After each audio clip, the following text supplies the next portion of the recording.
Hello, everybody. My name is Graham. We're watching. There it is. Political vigilante making Gotham again. So, since the illegal invasion, we can say it's an illegal invasion of the Ukraine. Russia is the illegal invasion, right? And we can be on this show. We're very critical of Putin and Russia, and we can be critical of the U.S. media's just completely slanted narrative. Are the Russians putting out their own narrative? Sure, of course they are. But I want to hear all the different. I just like the truth is what I'd like to get.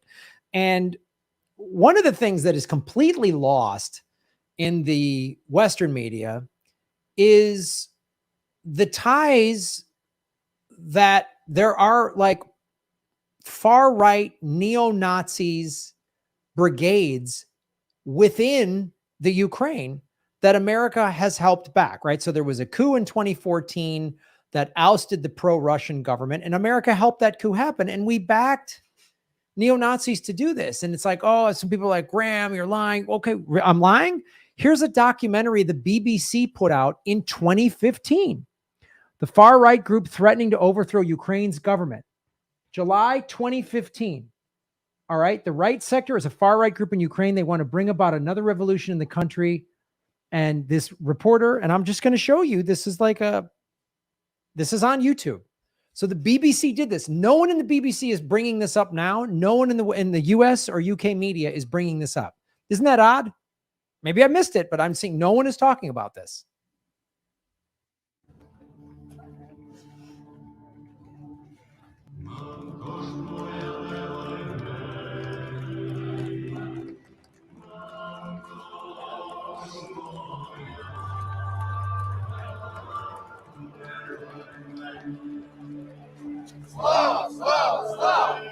The protesters are back, but in place of ordinary citizens, now they're battle-hardened fighters. They're the same slogans as last year. Ukraine above all else. Glory, glory, glory. But in the mouths of the right sector, they take on a more sinister aspect. Well, there can be few more poignant depictions of how unfinished Ukraine's revolution is than this sight. All of these people bearing the banners of the far-right group, these people who helped overthrow Ukraine's pro-Russian president a year and a half ago. And they've been telling me that they want to bring down this president as well. Glory to Ukraine, they shout.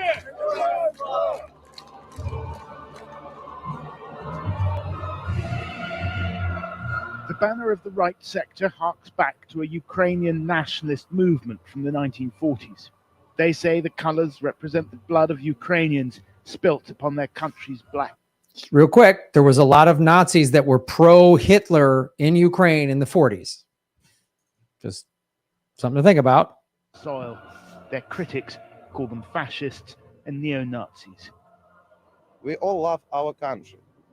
If we love our country, we are neo-Nazis or not? I think not. So I mean that we are nationalists. Revolution wasn't finished. That's why the people who don't love Ukraine came to control Ukraine. For me, it's not normal.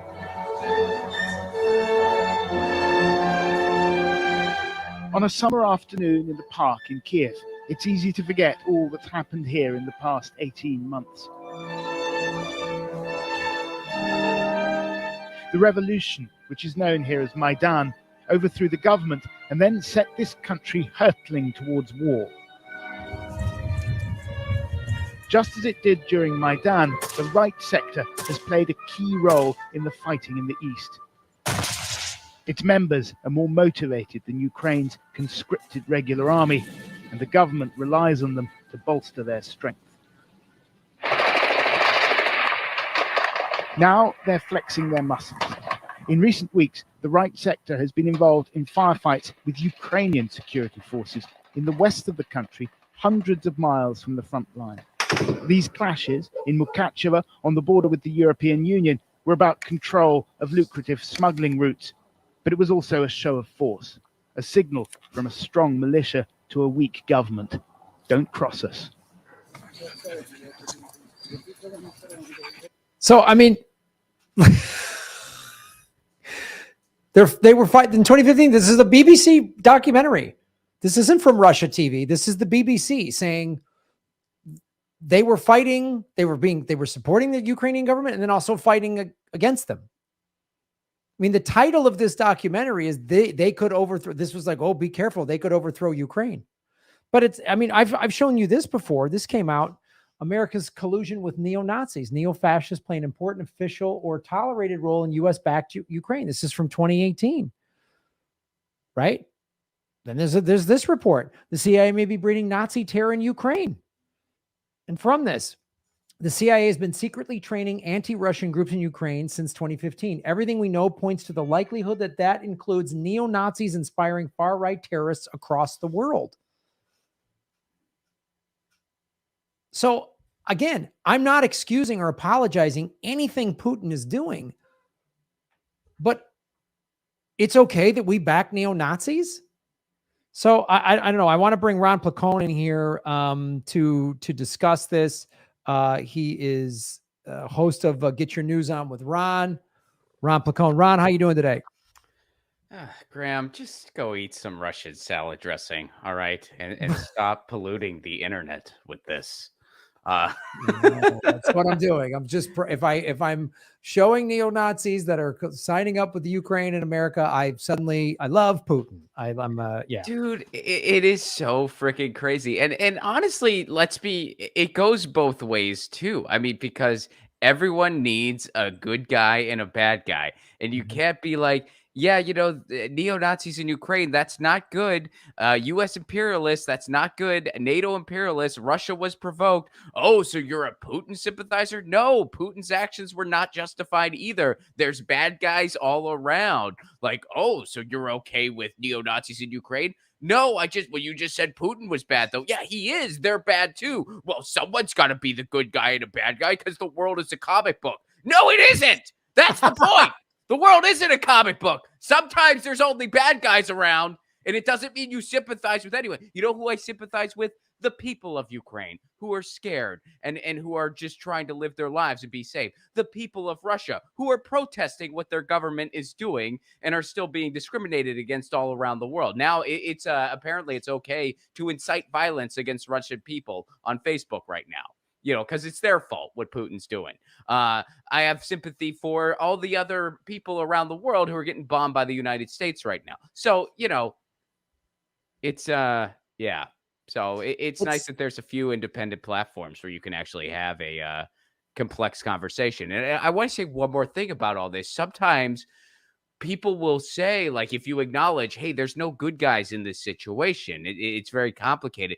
Sometimes people take that as, oh, you're both sidesing. You're trying to be middle of the road. And it's like, no, that's not what's going on here. There is a time where that is the case and a time where it isn't. I'll give an example. An example when that is the case. There is no both sideserism when it comes to universal health care, okay? The insurance industry doesn't have their side of it. They're predators. They're exploiting humanity, basically. So they don't have their side of it. There is one side. You're either for universal healthcare or you're not. End of story. So if you're going to say, well, the insurance companies have a point. The insurance CEOs have a point. No, they don't. Now, this is when you're kind of being in the middle of the road. But when it's a situation where there are armed neo-Nazis involved, there are U.S. imperialists involved, they've been provoking Russia for 8 years and counting, doesn't justify Putin's response, and you're saying, yeah, this is a complicated thing with no good guys, that's not being both sideserism or middle of the road. That's addressing a situation for what it is. No, Ron, there's no complexities. Pick a team, fight.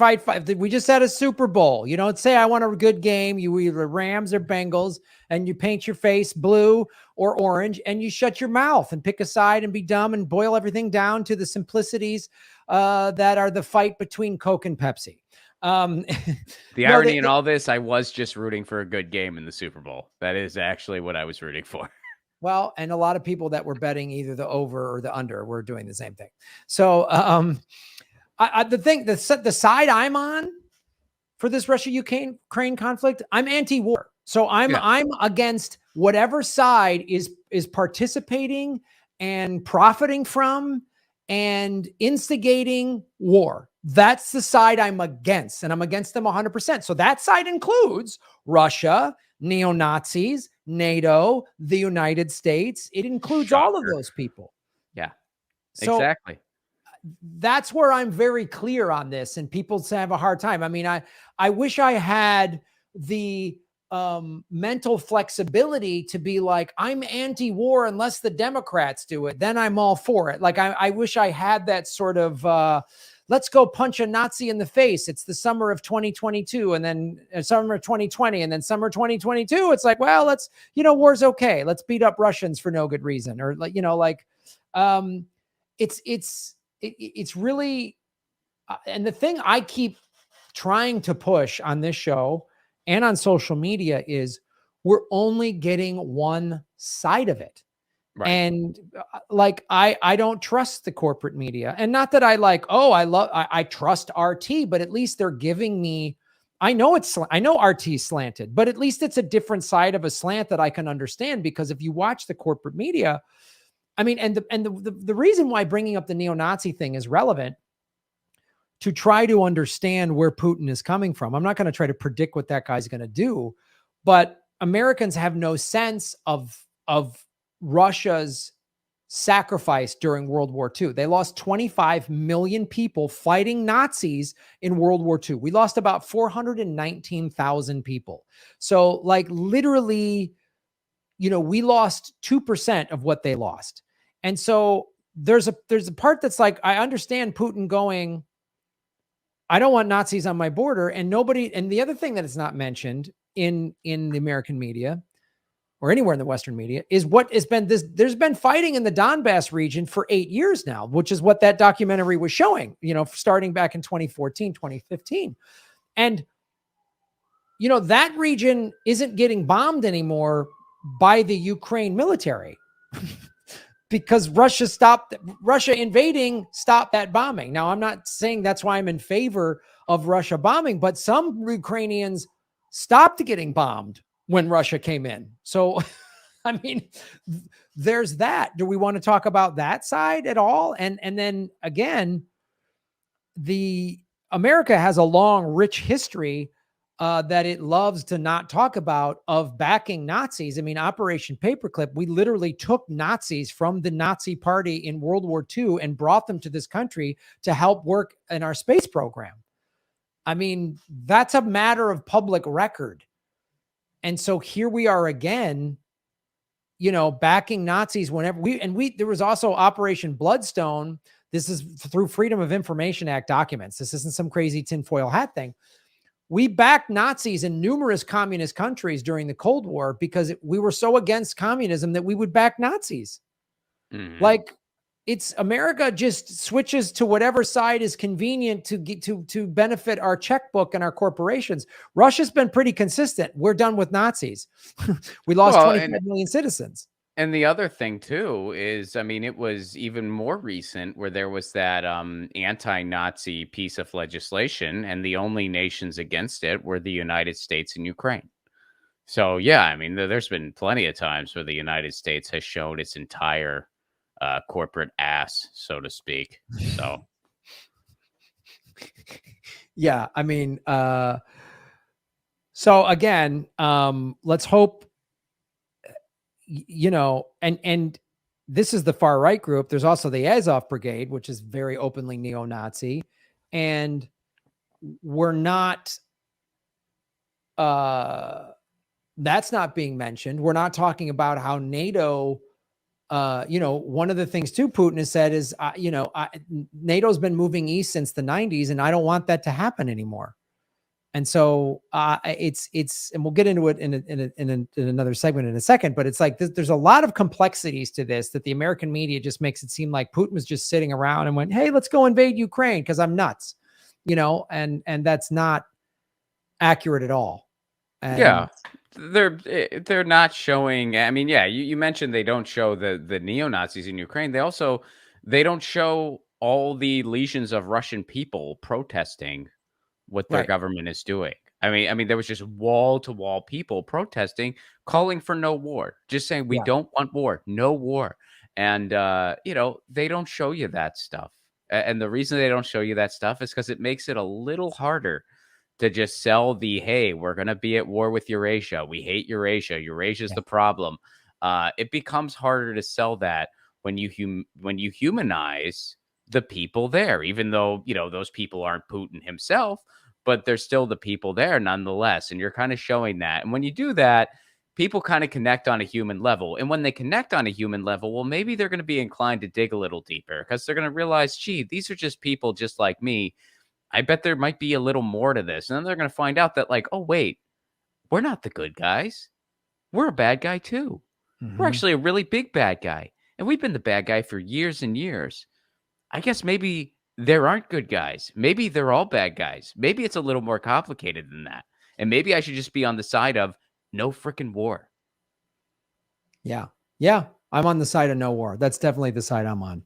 No war, ronplacone.com. Hey, everybody. Thanks for watching. We are still in our 9th month of demonetization from YouTube. So support what we're doing at patreon.com/Graham Elwood or rockfin.com/Graham Elwood, which is a blockchain cryptocurrency platform. It's free to sign up, and there's a premium level at $10 a month. And for that, you get everybody on the platform's premium content. Myself, Lee Camp, Ron Placone, Jimmy Dore, Whitney Webb, Kim Iverson, Abby Martin, and many, many others. You can also support what we're doing at Venmo at Graham-Elwood and go to GrahamElwood.com. We have a PayPal button and a PO box. I also have crypto wallets, which are all in the show notes. Thanks for supporting what we do.